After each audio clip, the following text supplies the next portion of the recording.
Ja sitten me tultiin Rovaniemelle ja sehän oli aivan poltettu. Niin on. Se oli aivan tuhkana ja isä sanoi, että minnekä päin me oikein lähdetään, kun me tultiin asemalle.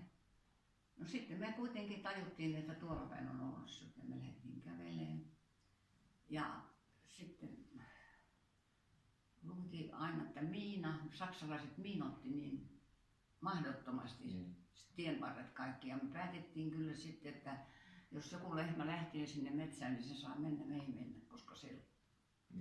Mutta kuvittelen, että ne lehmät oli niin viisaat, että ne osas lukea.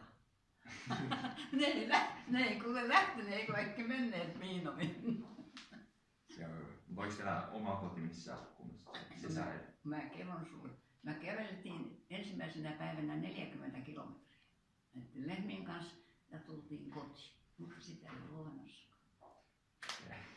Ei ollut, koska piippukin oli kaatunut. Kaikki oli. Yksi sellainen vanha sauna oli ja sinnehän me sitten tehtiin peti ja koetettiin nukkua. Lapiot oli vielä pystyssä. No, ne oli kans katon mennyt. Kaikki palo, meillä palo kaikki. Kaikki palo. Ei ollut mitään, että oikeastaan ei sitä olisi niin aikaisesti meidän pitänyt päästä. Mutta me päästettiin kuitenkin, että ruotsalaiset haluat hyvät lähtevät pois. Niin, mitä nopeampaa päästään. Niin, joo, eroon niistä suomalaisista. Joo, ja sitä me siskon kanssa mietittiin, että mistä me saatiin ruokaa, kun eihän ollut kauppoja. Niin, ei ollut. Eikä mitään. Niin. Ja tämmöinen pieni laatikollinen meillä annettiin evästä, niin mä en muista mitä siinä on, mutta eihän siinä paljon Ei se paljon. Niin kuin semmoinen kenkälaatikko. Niin, mutta meillähän oli maitoa ja voita. Niin sitä sai. Myös osattiin siitä tehdä kyllä kaikkia. Ja sitten sitten sattui semmoinen onni, että yksi lehmä poiki. Niin. Isä teurasti sen vasikan, me saatiin lihaa. Se on hyvä. Niin, että mä en käsitä, että millä me elettiin. Niin, sitten varmaan myöskin tottunut vähän sen verran. En tiedä. Sitä ei kuulu. Joo, että jos meillä olisi jäänyt edes piippu pystyyn, me olisi pystytty leipomaan. Kyllä meillä oli jäänyt sinne elosuojaan niin jauhoja, kun oli lähdetty. Joo. Perunathan jäi kaikki maahan ja kaikki.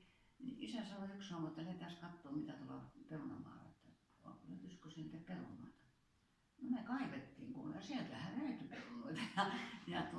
Mutta nehän oli palentuneita ja makeita, mutta ei se hidastanut. Kyllä me syötiin niitä ihan täysin ja leivottiin sitten leipää, mutta mä piti mennä naapuriin. Nekin sitten otettiin vaan jauhot mukaan, vettähän ne luonnossa sitä sai vaikka minne.